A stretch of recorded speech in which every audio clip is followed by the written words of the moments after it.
Cardinal George Pell spent more than 400 days in prison on a charge that was later unanimously overturned by the Australian Supreme Court.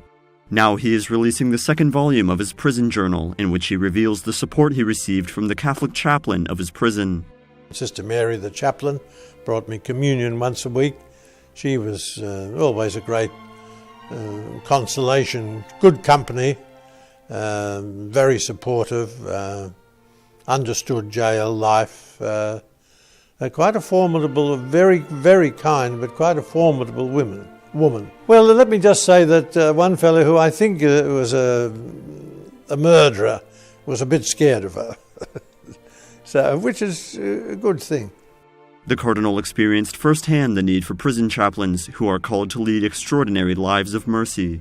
And I think it's also important for a chaplain to make it, for the prisoners to understand that they are not an instrument of the warders, of the jail system. They are independent, cooperative, but there to try to help the prisoners, and it was perfectly clear that that was her role.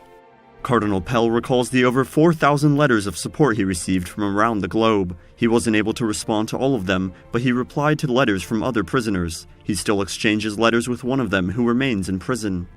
He wrote regularly, and and I would reply. I'm not a very good letter writer, but he used to refer to me as Tardy George because I was always apologizing for the slowness in my replies. I owe him a letter.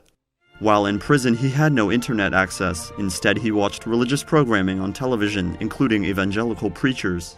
What was particularly beautiful was the BBC Songs of Praise, which Sunday singing, Sunday services, generally in Anglican churches around Britain, and interspersed with examples of Christian service. Now, I found that particularly useful and beautiful, and a consolation on Sunday morning.